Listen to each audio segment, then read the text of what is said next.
I'm drinking tea right now, but I'm not gonna lie to you, I do wish it was a gin and tonic. But it's only Monday afternoon, so we're sticking with green tea. We are sticking with caffeine, and don't let this sweater fool you, by the way, I am sweating. The sweater is for the vibes. It is making me so warm. We have to turn on the AC.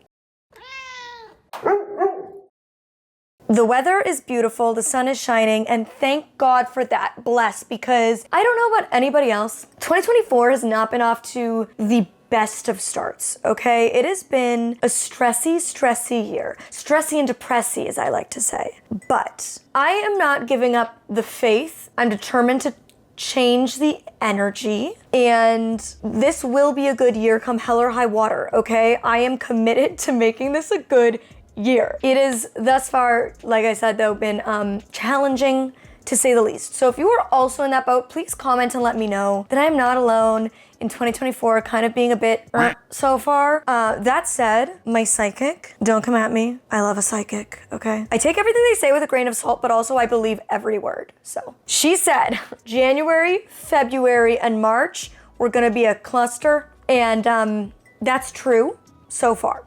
But she said after that, I was gonna like look back at this year and be like, that's when it all began. What a wonderful year.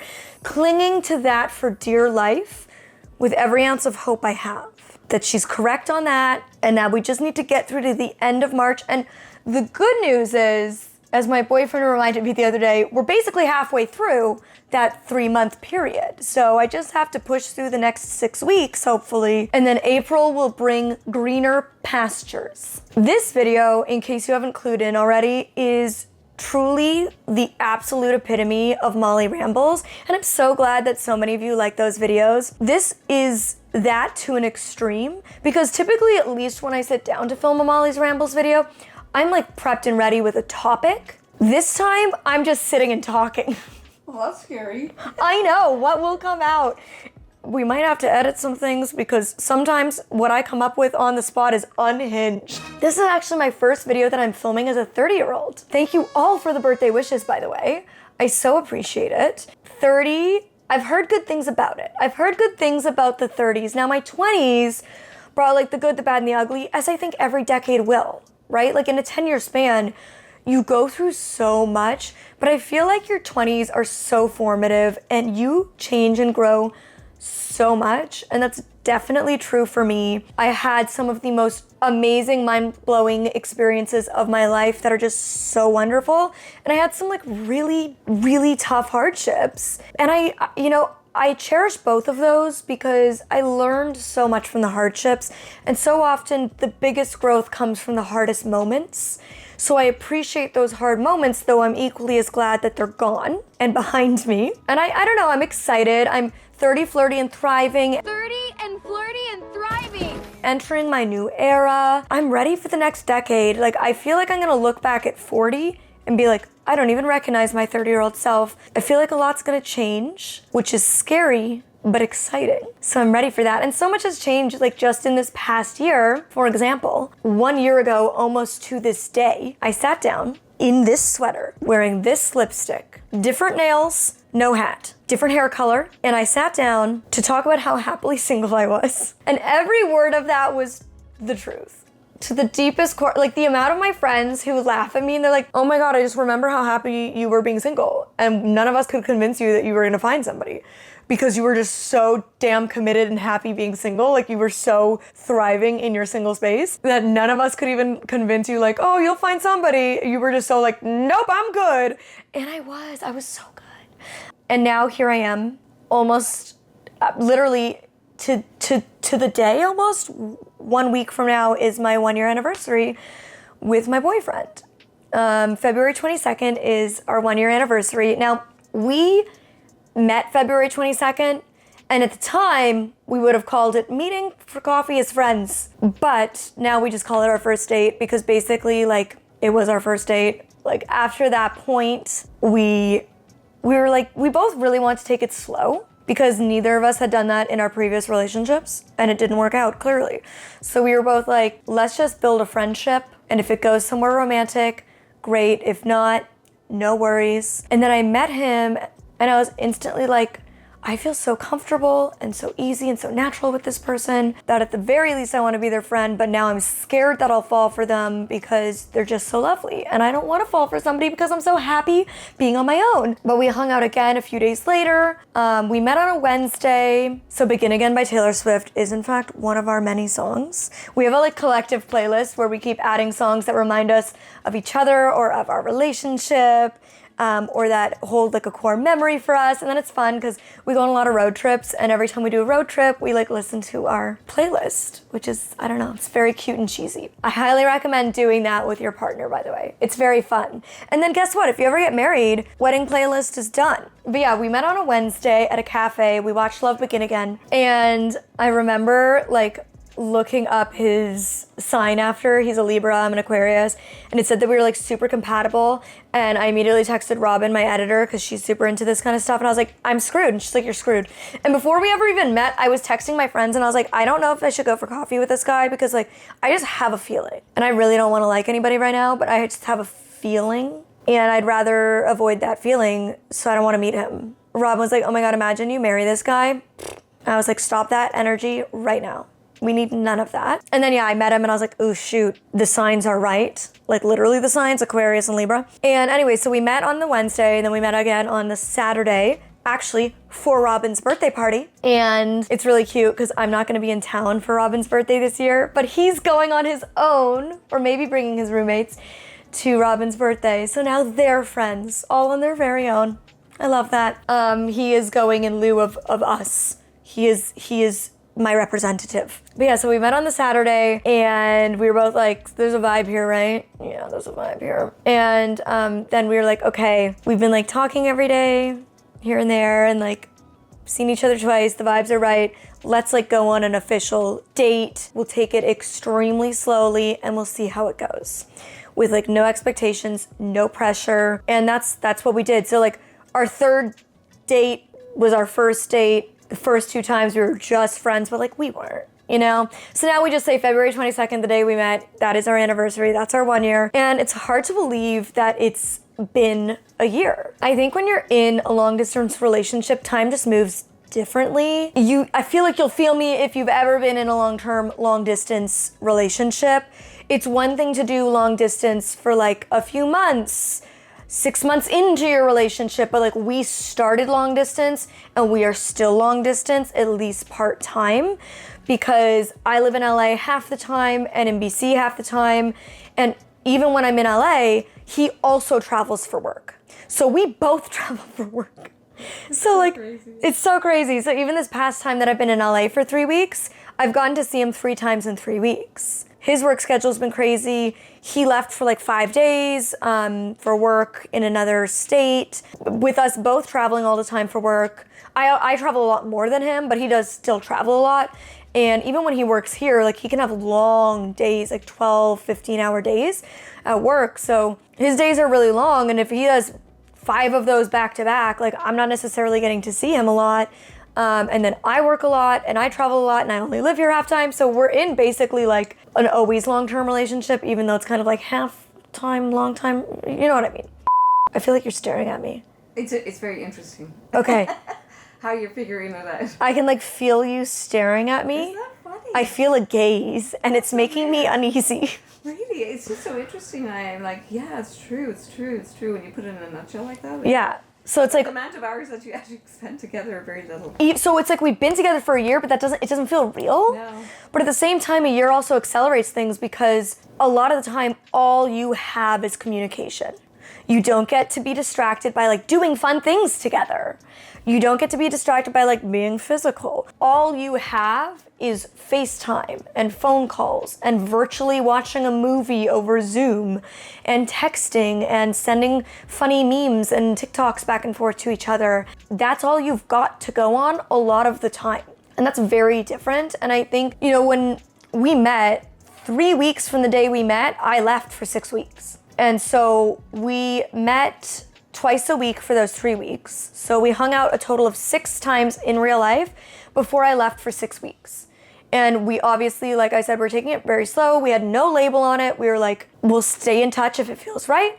We'll see where it goes. If it turns into something when we're back together, like, let's just take it easy. And that's what we did. And we continued to talk. I feel like once or twice we watched a movie together. And I can remember one night we had like, I was feeling really low and I didn't have anything to do. And it was a Saturday night and I just felt really like, meh.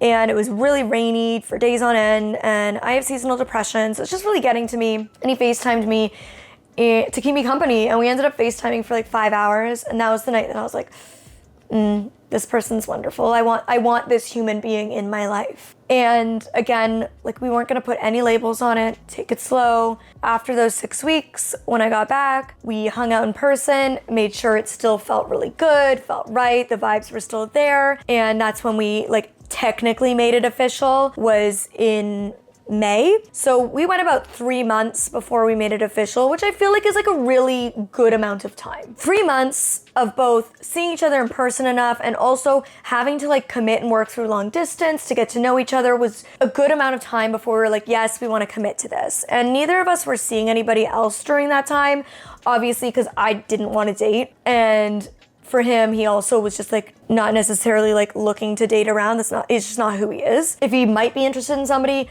he's just gonna like see how that plays out. So that's what we did. And yeah, now we just backdated to February. Cause truly like nothing changed. When we became boyfriend and girlfriend, our expectations of each other didn't change, how we treated each other, like nothing changed. We were just like, yeah, we're just continuing on as we were. And I'd love to hear from other long distance couples, like what your experience with long distance was, whether you've always had to be long distance like us, or whether it's something you like eventually had to fall into due to life circumstances. How long did it last? Like, give me your rundown and how you feel like it differs. I'm so lucky that my best friend, Megan, has also been in a long distance relationship for even longer than me. She's been with her partner for almost 2 years. Long distance the whole time, just like us. And so it's been really nice because it just is so different. Being in a long distance relationship is so different than being in a normal relationship. And so having somebody that you can relate to who's going through that same experience is so nice. Other than just having your partner who's going through it, like having a friend go through it with you is so nice. And sadly for me, but happy for her and her partner, like she's officially moving to go be with him. I'm so happy for them that like their long distance is coming to an end. And I know that at some point in my life, that will also be me and my partner. And I'll admit that that's both like very exciting to me and terrifying, because the only way I've ever experienced our relationship is as a long distance one. And again, I think it's probably very hard for people who have never done long distance to understand or relate to that, but I'm certain there are other people out there who have had long distance relationships who understand that feeling of being like, will things change?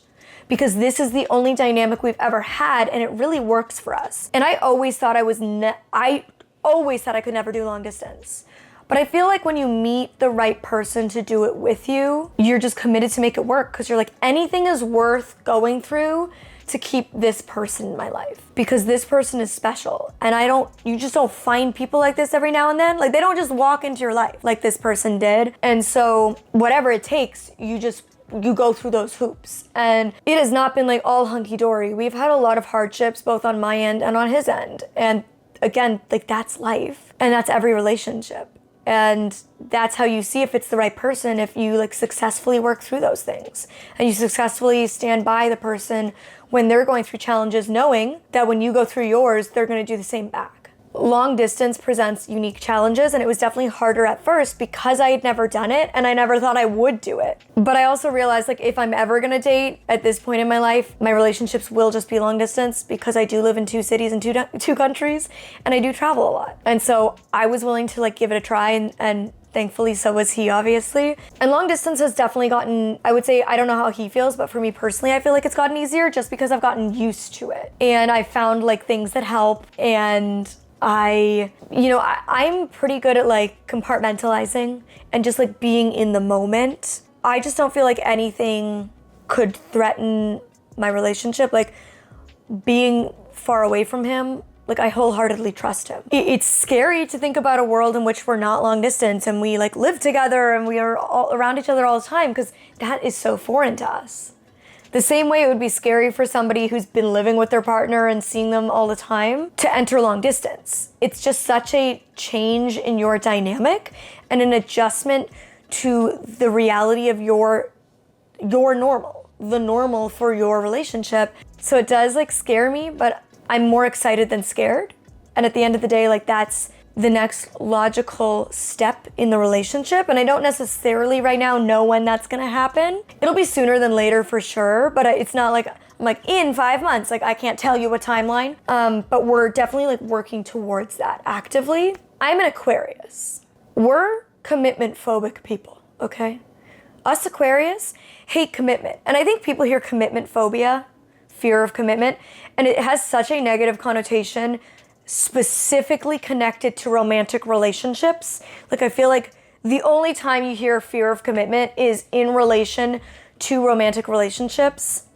But I straight up have a fear of commitment to things, period. Everything.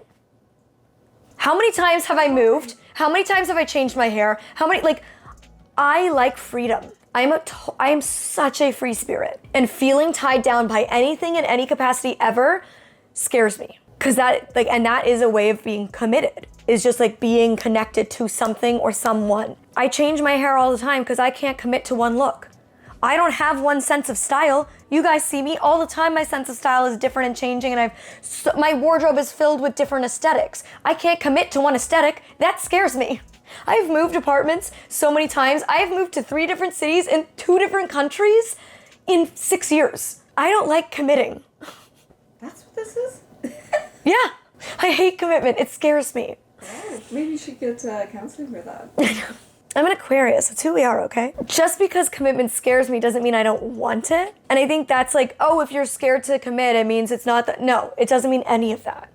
And people who are like me, like you get it. I want a lifetime partner, but at the same time, that idea like absolutely terrifies me because I like freedom. I like to be free, but I know that the right partner will understand that dynamic and like give me the right amount of freedom. So, and I know all of you are like excited to meet him, and I appreciate those of you who are like, we totally understand, but we're excited when you're ready. Like, thank you so much. I very much appreciate that. And obviously, like if we continue to go in the positive direction we are, one day you're gonna meet him.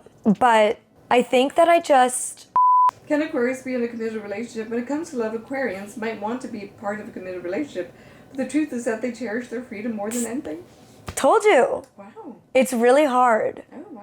The freedom Aquarius thing is, even my therapist, remember? Yeah. My old therapist told me that I needed to be an entrepreneur and be my own boss because I needed freedom. Yeah. Because for my own mental health, like freedom is extremely important. Yeah, like freedom is so detrimental for my mental health and my well-being. And it's freedom with everything. It's lack of commitment with everything. Like I said, you've seen how many apartments I've moved and hair changes I've had and different senses of styles. Like I just like freedom. I love being fluid and just going with the wind. And all the time I say to my partner, I'm like, hey, maybe one day we'll live in Bali or in Portugal or Spain. Like, I'm just like, I'm not committed to anything, you know? Everything's up for grabs. Who knows who I'll be in 5 years, 10 years, 15 years.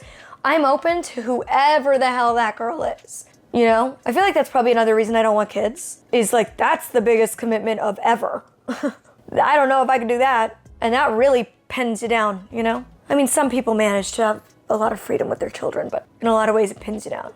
And some people love that. There are so many people who are the opposite of me and they love structure. Structure is my enemy. I hate structure. I love freedom. I love fluidity. Anyways, you guys will definitely meet him at some point, and I'm excited for you too. But at the same time, you guys know, like I've always been an open book, and being honest and open actually comes more easily to me than building boundaries and keeping things private. That's hard for me. And so I've been super intentional about it, and it feels really good. It feels really good because when you share your life online as a part of your career, the line between life and work is so blurry. And having this really specific thing in my life, like this major part of my life that is completely just my private life, gives me this like total escape. It protects my peace. I don't know. It's just like this really nice separate thing to have. And our relationship is going so well privately that, again, like the dynamic change of it being public in any way scares me, I think. I also want to protect him because at the end of the day, like, he's not a public figure. This is the life that I've chosen. It's not the life that he's chosen. And I know that he understands that by dating me, like at a certain point, public is probably a part of that, and he's totally open to that. But with that comes a lot of things that you have to be ready for. That includes mean comments and negativity and hate. And I know that like I want to protect him. As much as I want to protect my own peace, I want to protect him too. Like I'm used to the hate and negativity. It's a part of the job I've chosen. It's not a part of the job he's chosen. It's not a part of the life he's chosen. As much as I know so many of you love me, a lot of you will approach him with so much open-hearted, kindness, love, all the good things. There's always gonna be people who are like, oh, I didn't picture her with that person. I don't know, I get a bad vibe. Like, I've seen it with every other person I've ever brought to the internet. That person's not good enough for you, or that person's XYZ. Like, there's always some people who have negative things to say. Or he's too good for you. Like, everybody, I'll remember the first boyfriend I ever shared on the internet was like at the very beginning of my career. I had almost no followers, and even with almost no followers, on the one same video, I got a comment that was like, he's a 10 out of 10 and she's like a 6 out of 10. How is he with her? And I got another comment that was like, he's so socially awkward. Why is she with him? She's so charismatic. There's just two different people with both negative opinions on us as a partnership, sharing them in the complete opposite way. They thought he was too good for me, and the other, they thought I was too good for him. And both of them were negative, and it just doesn't feel good. I think anybody who has a position where you get a lot of negativity will say that even though the negativity is like 3% of 100%, the negativity is always the loudest, unfortunately. And it's something you learn to work through when it is a part of your everyday job. But yeah, it's just different when it's not a part of your everyday job. It's not normal to you. And even with my most recent ex who I shared with you guys, as much as I warned him and as much as I told him, literally don't read the comments. Do not do it. He couldn't help himself. He had to read the comments, which included plenty of people who loved him and plenty of people who hated him. And then he's like, oh, and it got in his head and he got insecure. And I was like, I told you not to read them. Like, for this very reason, because this is just what happens, you know? And some of you say these things because you want to protect me. Some of you say these things because you just want to be a hater. But either way, it's like, it's hard, you know, when that's not your life. So for all of those reasons, for right now, I am really happy with our dynamic of privacy. And it's so funny because I thought for sure that by the time I got to a year, I'd be like, I'm ready. I'm not ready yet. And I know I will be because I adore him. I adore him so much. And I want you guys to see this wonderful human that I adore, who's such a big part of my life. And I firmly believe will continue to be a big part of my life. It also scares me. And I'm not ready. So I'm not going to. Keeping my boundaries. Good for you, Molly. Working on boundaries is good. Anyways, Molly Rambles is done. I've talked enough. Happy Valentine's Day to everybody. The gays, the days, the bays, the singles, those in love, everyone. I'm sending you all of my love. I know it's not Valentine's Day anymore. It was 2 days ago. But I don't post on Wednesdays. I post on Fridays. So you're getting it today. I love all of you. Oop, stuck to my lip gloss. And I will see you next time. But until then, you can click over here to hear that video from last Valentine's Day where I talked about how happily single I was, or you can click over here to watch a whole other video. And I'll see you next time. Bye. There he is. My one true love. My one true love. Yes, that's right.